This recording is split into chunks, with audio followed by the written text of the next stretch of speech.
Capital, Washington, D.C. Well, swamp, sewer, same thing.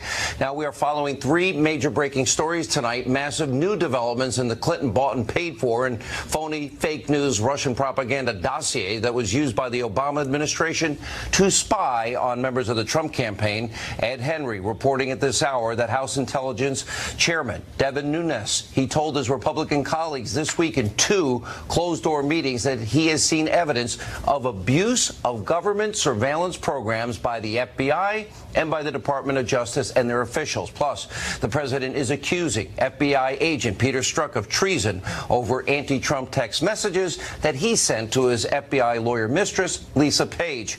And you will not believe what a longtime Hillary Clinton ally is saying about this explosive scandal. And tonight, Judicial Watch is scoring yet another major victory. The State Department is being told to speed up the release of Hillary Clinton's emails. How about some urgency? That's good for once. Also, Barack Obama, he cannot quit his habit. He is lashing out and attacking again the Fox News channel. Newt Gingrich is here tonight to discuss and respond. But first, there is a lot to cover in tonight's breaking news opening monologue. We're glad you're with us. All right, massive breaking news this hour about the Clinton bought and paid for fake news Russian propaganda dossier that, of course, was used by the Obama administration to obtain FISA warrants to surveil members of the Trump campaign and then the president-elect. Our own Ed Henry is reporting that in two closed-door meetings this week, House Intelligence Committee Chairman Devin Nunes, that he told Republican lawmakers that he has seen evidence showing clear abuse of government surveillance programs by the FBI and Department of Justice officials. Ed Henry is also reporting that Nunes told his colleagues that he plans to share evidence of this abuse with the entire House later this month. Now, this is a major development, but as we've been saying, there is so much more information that needs to come out, and it will, because I'm telling you, this is the beginning of a massive historic scandal. It's unfolding unlike anything this country has ever seen before. This is going to reach the very highest levels of your government, including the DOJ, the FBI, the intel community. Sarah Carter tonight reporting, and we have confirmed this with our sources, that as soon as next week, examples of systemic FISA abuses will in fact be revealed. Any unbiased so-called journalists, well, they should be able to see this as the major story it is, worthy of further investigation. But is the media in this country so abusively biased and so anti-Trump that they can no longer care about simple, basic, fundamental truth, our Constitution, our freedoms, our liberties? Does the media not care about any of this? The media, as we have been pointing out nightly, is so bad at this point in time in history and so radically left in their ideology that, in fact, sadly, truth, facts, they don't get through to them. The only thing that seems to matter is destroying and delegitimizing President Trump. That has been their only objective for over a year, and you see it happening day after day, hour after hour. It's pretty disgusting. It's pathetic. It's a disservice. It's disgraceful to you, the American people. But it's why we're going to keep asking the tough questions here on this program, and we'll keep getting information that the American people, all of you, deserve to know. Now, also tonight, the president is eviscerating FBI agent Peter Strzok and his FBI lawyer mistress, Lisa Page, over their anti-Trump text messages.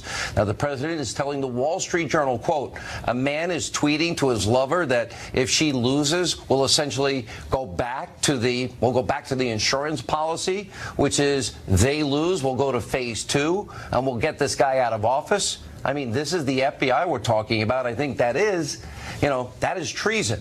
See, that's treason right there. And the president added, that's a treasonous act. What he tweeted to his lover is treasonous. Now, here's the insurance policy text message President Trump is referring to. Strzok writing his mistress, I want to believe the path you threw out for consideration in Andy's office, that there's no way he gets elected, but I'm afraid we can't take that risk. It's like an insurance policy in the unlikely event you die before you're 40. Now, we here at Fox News and on this show, we believe, we haven't confirmed yet, the Andy mentioned in that text is the Deputy FBI Director, Andrew McCabe. Now, that message, it's only the beginning of this massive scandal. Stay with us here. It gets complicated. Now, Strzok and Page also called Trump an idiot, a lonesome human, and said F Trump. And congressional investigators, they're working to determine if these Trump-hating FBI lovers were leaking information about the Russia investigation to the press after a new round of their text messages were released. By the way, there's about 9,000 more to go. And Strzok also sat in on Hillary Clinton's FBI interview for the email investigation after he and James Comey exonerated her or began writing the exoneration letter before the investigation, and it was Strzok that signed the original documents kicking off the Russia investigation. This guy's corrupt tentacles touch seemingly everything, also in General Flynn. Now, what Strzok has done here, it is crooked, it is scandalous, and that even former Clinton strategist Mark Penn is saying he should be fired. Here's what Penn said on the Fox Business Network. Take a look. I think that tweet is one of the most damaging things I've ever seen from someone in the government at every level. I don't understand how he's still employed by the FBI. I don't understand how a criminal investigation hasn't been opened to all of this. To me, that is hugely damaging to confidence in the FBI. These two folks were having an affair, using official government channels for their personal communications. That alone would have made them a security threat. Kind of refreshing. That was a Democrat, being honest, for once. Now, there are reportedly 10,000 total messages between Strzok and Page. We've only gotten a fraction of them. Now, that scandal is only going to get bigger. Now, in addition to his comments about Peter Strzok to the Wall Street Journal, President Trump is also taking aim at Congressman Adam Schiff, the ranking Democrat on the House Intel Committee, by saying, quote, he left meetings where people are being interviewed, and then all of a sudden they say a story about what's going on inside the meetings. Well, it's probably illegal what he's doing, but the Democrats, well, they know it's a hoax, an excuse for them having lost the election. Now, while it's unclear if Schiff has been leaking, we know for a fact that another top-ranking Democrat has been leaking.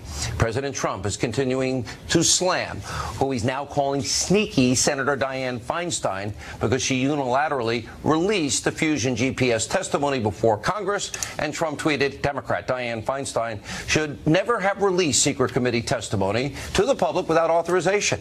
Very disrespectful to committee members and possibly illegal. Now, she blamed her poor decision, by the way, on the fact that she had a cold.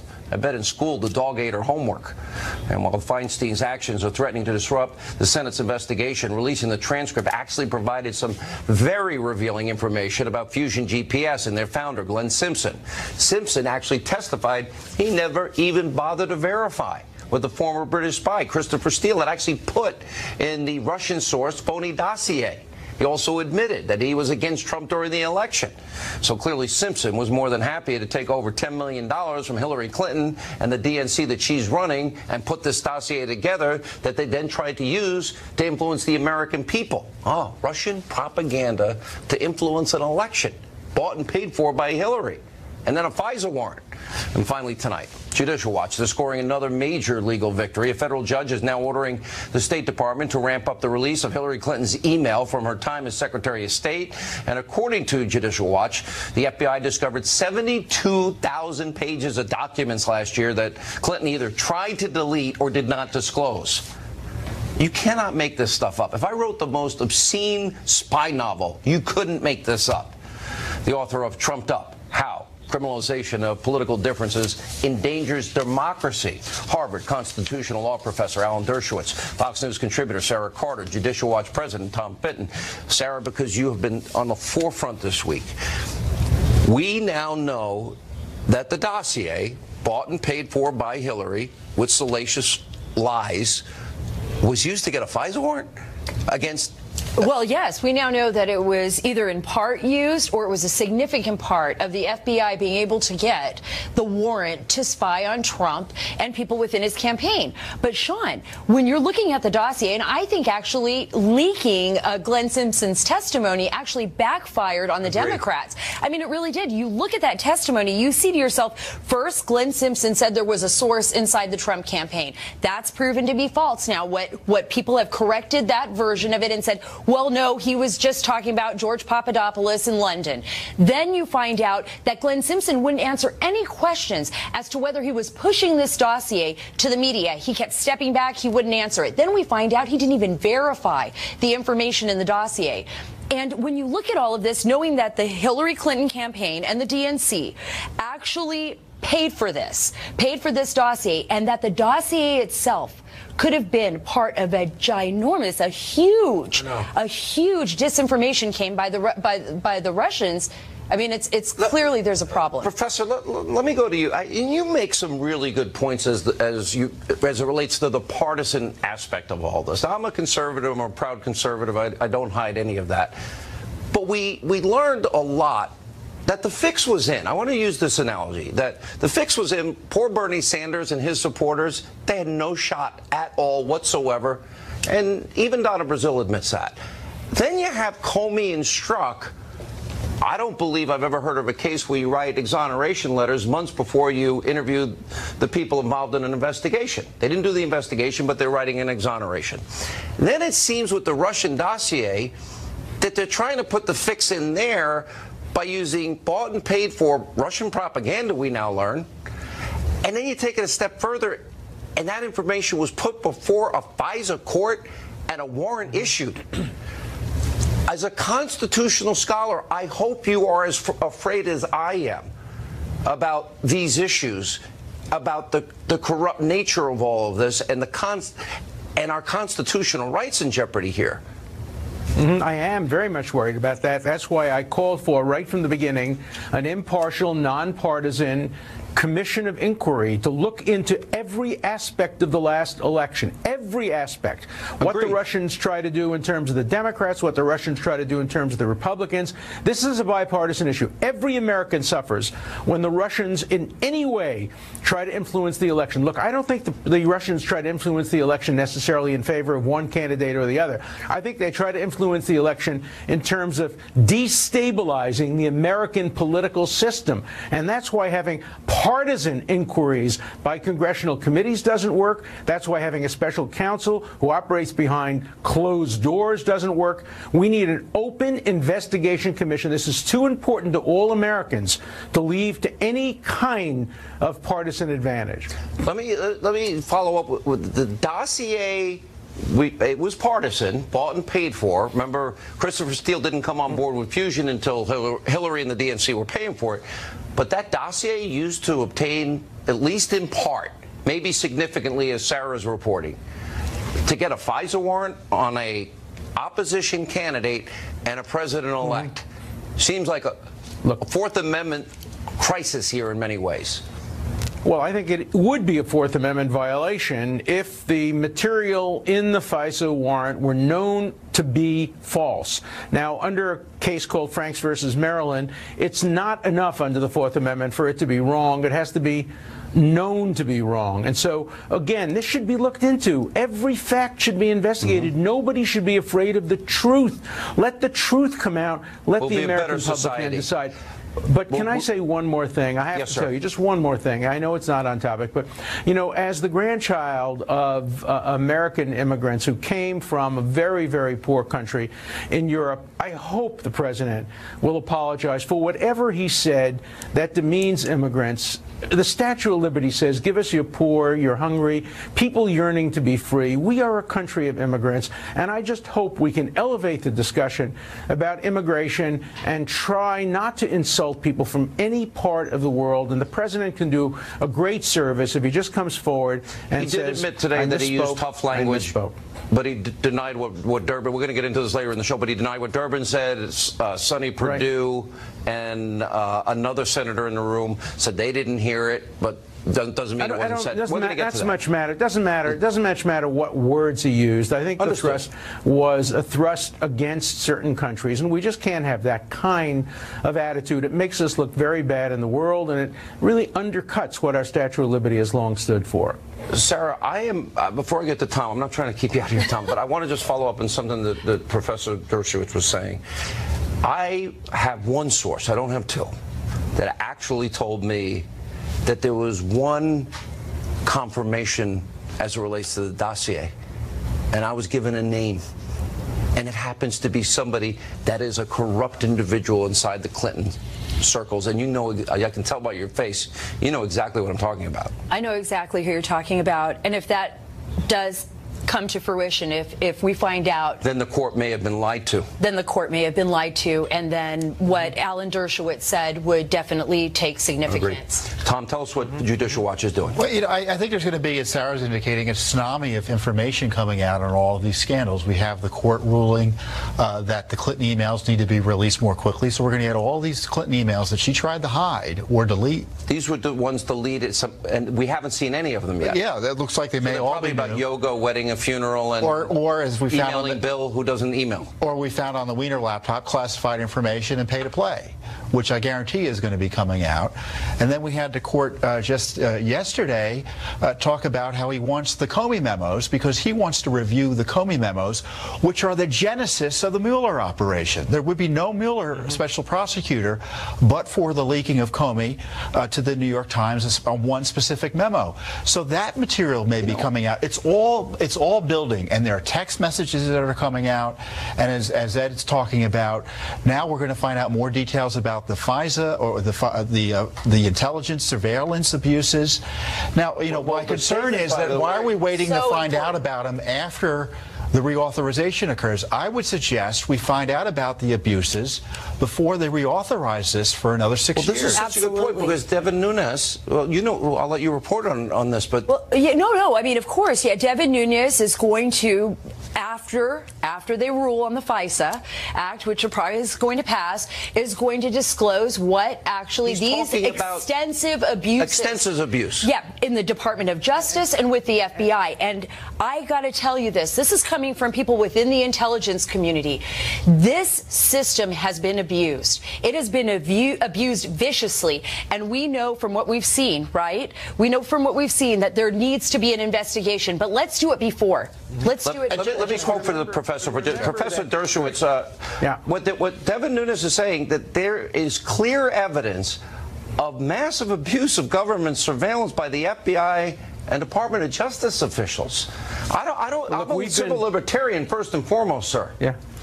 Yeah, we civil libertarians, liberals and conservatives alike, have long worried about the FBI, its surveillance methods, and the potential for abuse. Remember, Comey not only leaked, he laundered the information through a Columbia law professor. He didn't have the courage to stand up in front of a TV camera and say, this is information that I'm going to give you because I want a special counsel to be appointed. He laundered it through a Columbia professor. These are issues that should be investigated. We have to know what surveillance is being used against Americans, and whether you're a conservative or a liberal, a Republican or a Democrat, you should care deeply about any abuse of this process. If you believe in the Constitution and our constitutional rights, nobody should disagree with that. Last word, Tom. Hillary Clinton and her top campaign aides need to be brought in at least by Congress to testify about what they knew and when about this dossier. Glenn Simpson refused to talk about whether the Clinton campaign, his paymaster, what their involvement was in directing Chris Steele's use of Russian intelligence to gather information. A lot of news coming next week? Oh, a lot of news coming next week, Sean. A lot. All right. Stay with this program. You won't get it in the rest of the meeting. When we come back, Ed Henry is here with the latest reaction to President Trump's remarks. Also, comments made by Nancy Pelosi disparaging male colleagues. A lot of news tonight. Stay with us.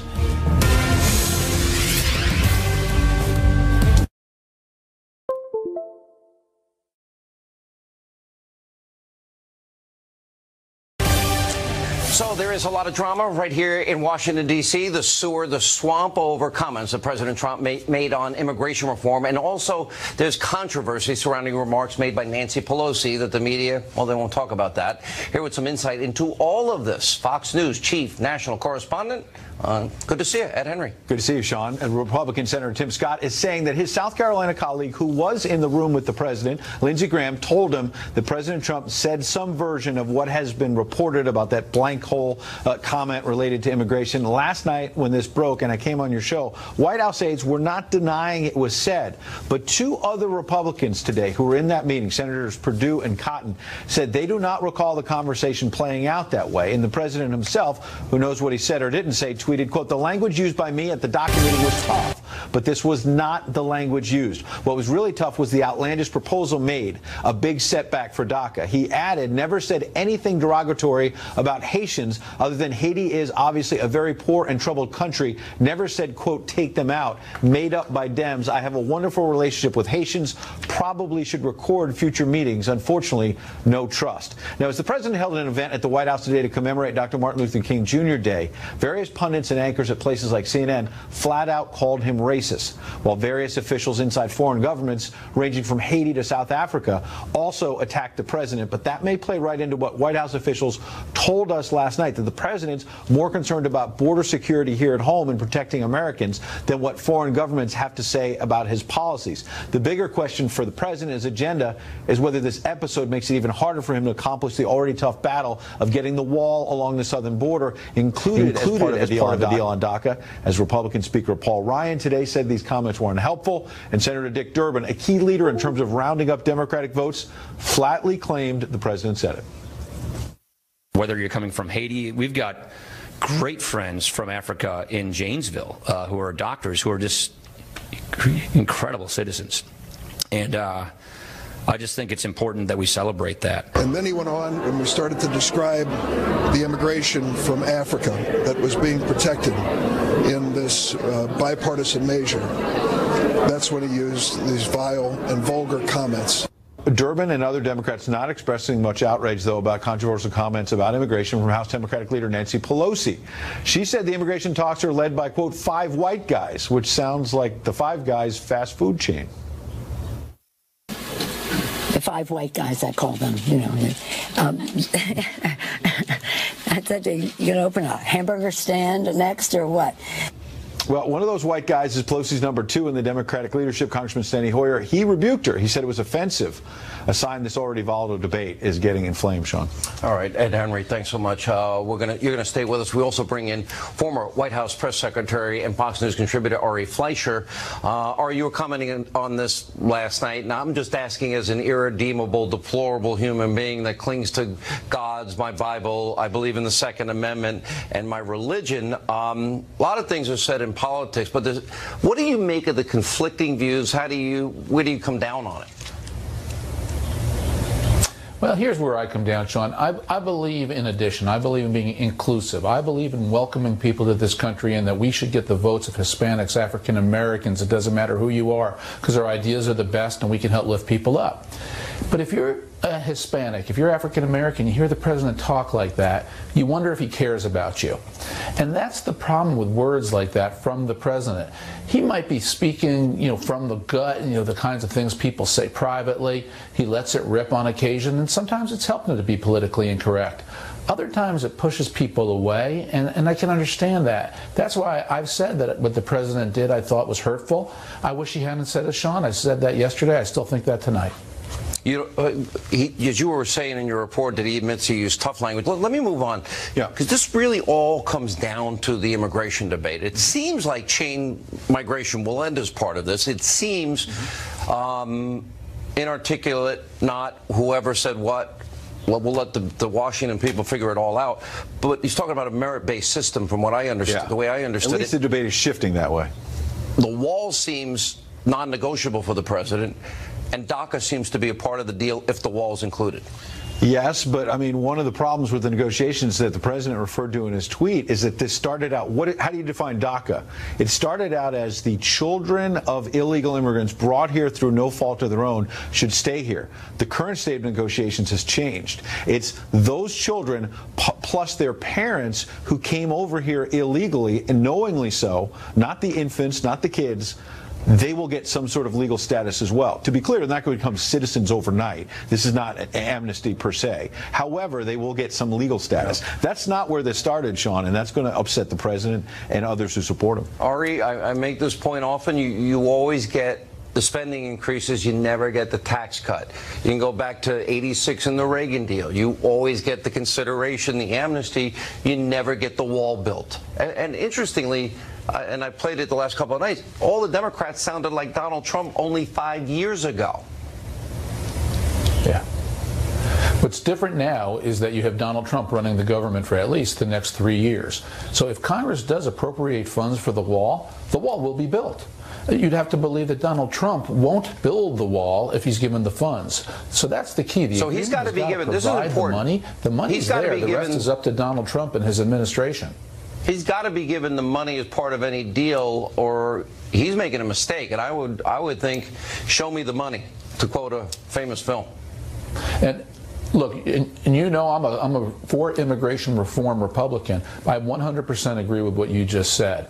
You've got to get the money for the wall. I would not vote for a deal for DACA without funding for the wall. The two should be tied because Republicans are 100% right. We'll be doing DACA 2.0 in 2 years if we don't have better border security, and that includes a wall. It could also include sensors and drones and more Border Patrol agents, but a wall works and a wall should be part of it. Wall should be built first. Ed. No doubt about it that that's something the president's demanding. But the Democrats like Dick Durbin have simply not, given an inch on that. And I talked to a White House official in the last 24 hours who was saying that their frustration with the president's comments, they don't believe is a racist, but they said, look, we were getting momentum here in these immigration talks, and this may stall it. This may take it into, the back and forth about the president's personal views instead of the actual Don't you think the Democrats want DACA so bad? They do, but they think that they can get DACA without the wall. But they might be wrong. 5 years ago, they wanted 700 miles of border fence. They did. You had Dianne Feinstein on camera in California saying that they're taking away our Medicaid benefits. They're flooding the city. I mean, Democrats said many of the same things this president's saying now. Now they call him racist. Back then, somehow, they were right. Ari. I agree with that take, and this is one of the reasons Washington doesn't work. People take one stand and they don't keep it when the stand matters. And if ever there is a time for the Democrats to compromise, it's now, because Donald Trump means it when he says he will start deporting people. Look, President Obama broke the law when he allowed DACA to take place. He did not have the presidential authority to do it. So what Donald Trump's going to do is enforce the law. The law is on the books. If the Democrats want to change the law, they need to compromise. All right, guys. Good to see you both. Appreciate it. A lot more coming up in this busy breaking news night. President Obama taking yet more swipes at the Fox News channel. Newt Gingrich, he'll react as we continue from our nation's capital, this special edition of Hannity.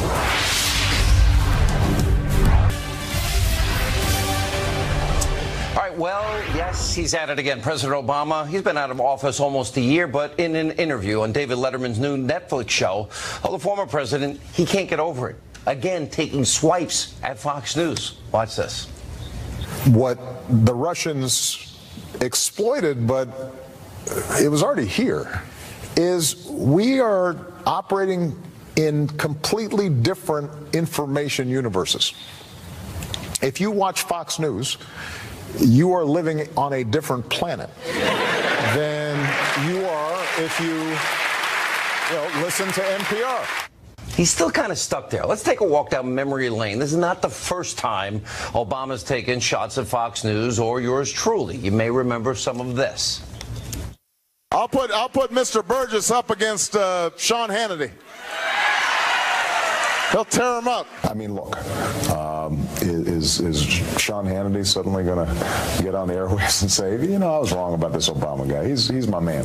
No, that's not going to happen. I think that there's a certain segment of hardcore Sean Hannity fans that probably wouldn't want to go have a beer with me. There's no doubt about that. With respect to Sean Hannity, I didn't know that he had invited me for a beer. His opinion of me does not seem to be very high. But I'm always good for a beer. The History Channel is not here. I guess they were embarrassed about the whole Obama is a devil thing.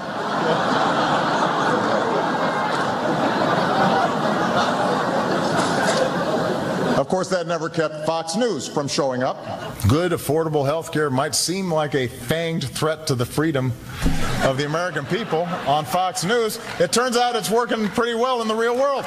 If you watch Fox News on a regular basis, it is a constant menu. They will find, like, folks who make me mad. I don't know where they find them. I wasn't viewed through this prism of Fox News and conservative media and making me scary. And I haven't, turned on Fox News or listened to conservative talk radio yet today, but I've turned them on enough over these past 7.5 years to know I'm not exaggerating in terms of their story. Look, if I watched Fox News, I wouldn't vote for me either, right? Because, you know, you've got this screen, this funhouse mirror through which people are receiving information. Those who watch Fox News and those who read the New York Times occupy completely different realities. I mean, if I watched Fox News, I wouldn't vote for me. I didn't vote for you either. Anyway, here with reaction, the author of the best-selling book, Vengeance, former Speaker of the House, Fox News contributor Newt Gingrich. You're laughing. I'm laughing, too. I forgot the good old days. There is some truth in what he's saying in this regard. I think we have a series of scandals, and looking at Devin Nunes today, that the abuse of government surveillance by the FBI is so bad, and all that we're uncovering here is so bad. He's right.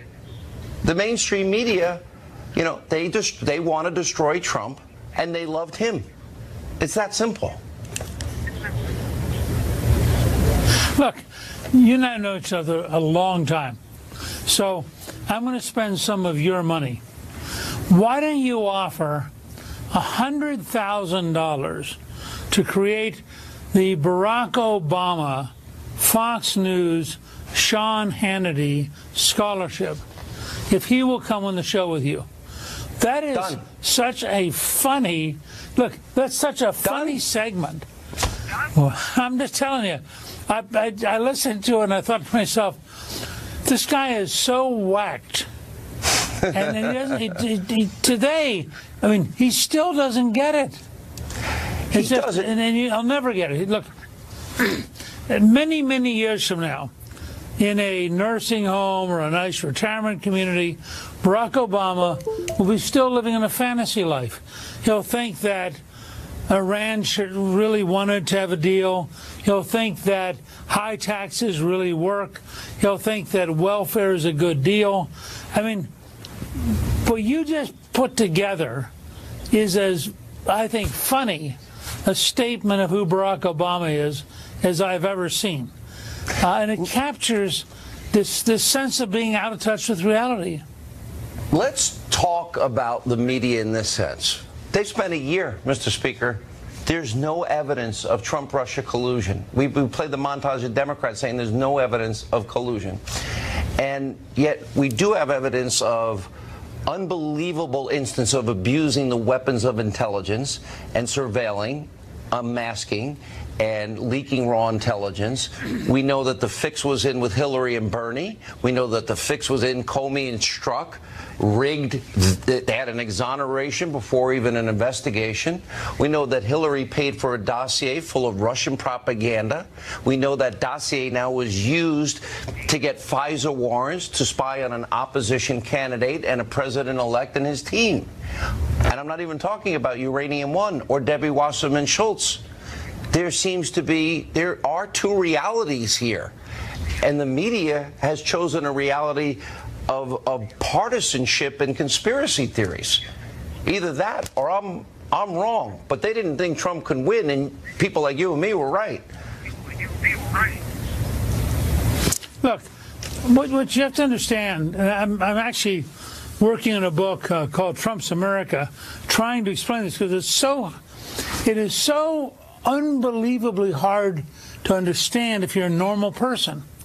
Over here is a left-wing corrupt establishment which sincerely sees this entire fight as a function of identity politics in which if they lose, they will disappear. Over here are the rest of us who are thinking, you know, a lot of these ideas are really weird. I mean, Obama thought if you gave $100 billion to Iran, they'd be nice people. Obama thought it was terrific that we had more people on food stamps than ever before. You go down a whole list of these things. And this is really a definition of life and death. And so what you and I are living through is a period where the old order, the establishment that inherited, and this is important to understand, they inherited Walter Cronkite, they inherited Edward R. Murrow, they inherited the old Harvard, and they inherited all these great centers of authority and responsibility, and they have gradually, they win, we disappear. That's why what you and I experience, because we're great friends, we're great warriors in the same cause, and we both understand if we lose, we will literally disappear. On the other hand, if we win, America will continue to move forward as the freest country in the world. Why? And I think that's why both of us fight. You're describing it perfectly, to be honest. Or at least nobody, I think, really wants to know what truly motivates us, but that's a separate issue. But as a practical matter, I can shoot off a litany of Obama statistics and what his true record is on the economy. You mentioned Iran. You think he can bribe murdering thug dictators and, not mention radical Islamic terrorism. And then in a year of Trump, you can compare policy, significant changes with tangible results. But the media won't talk about any of them. Trump's tax cuts, regulatory cuts, pro-business attitude is starting to work. You'd think that having the lowest black employment, lower than any time under Barack Obama, that Obama would say, this is great. He can't afford to believe it. Yeah. Nancy Pelosi can't afford to believe it. Chuck Schumer can't afford to believe it. Because if it was true, they would disappear. Mr. Speaker, we always appreciate you being with us. Have a great weekend. We'll see you next week. And when we come back on the special edition of Hannity, Nancy Pelosi believes giving thousands of dollars to you, the American people's only crumbs. Really? We'll explain.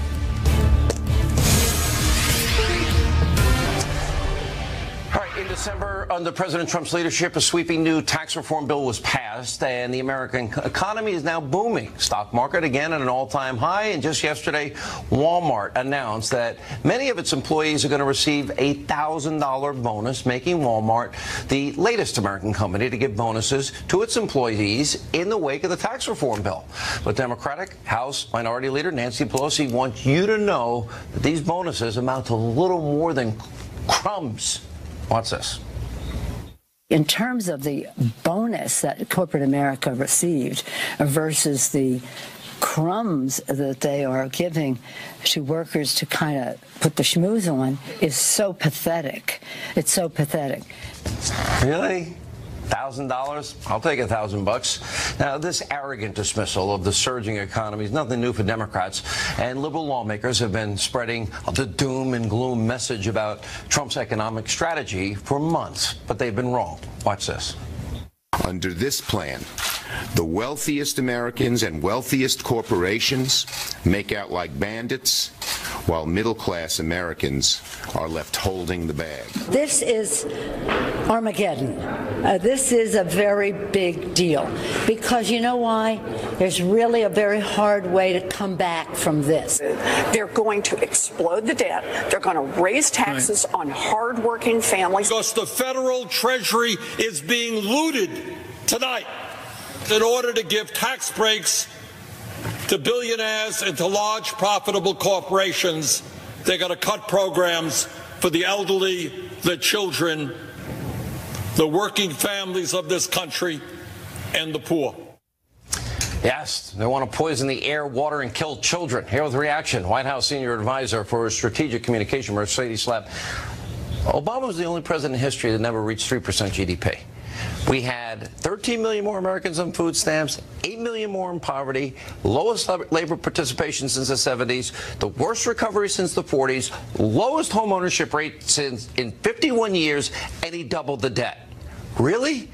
Lowest unemployment rate for African Americans, for Hispanics. I mean, the numbers go on and on. There is a renewed. What happened? It's a renewed optimism in America, and that is because of the leadership of President Trump. I mean, it was very clear that he made that commitment to the American people, that he was going to focus on the economy, focus on the American worker, make sure that they had an opportunity to succeed, and that is now happening. We have 2 million fewer people on food stamps.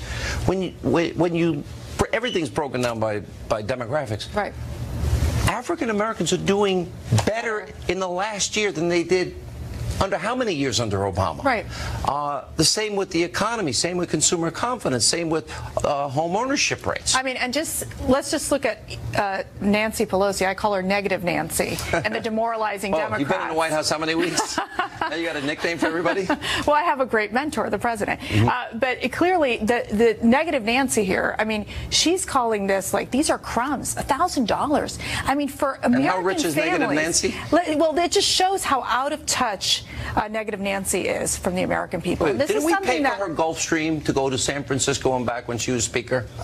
Yes, and just to say that for her and for the Democrats to basically say, we want to take away these tax cuts from the American people, that these American hardworking families don't deserve these tax cuts because guess what? They think government is a better answer.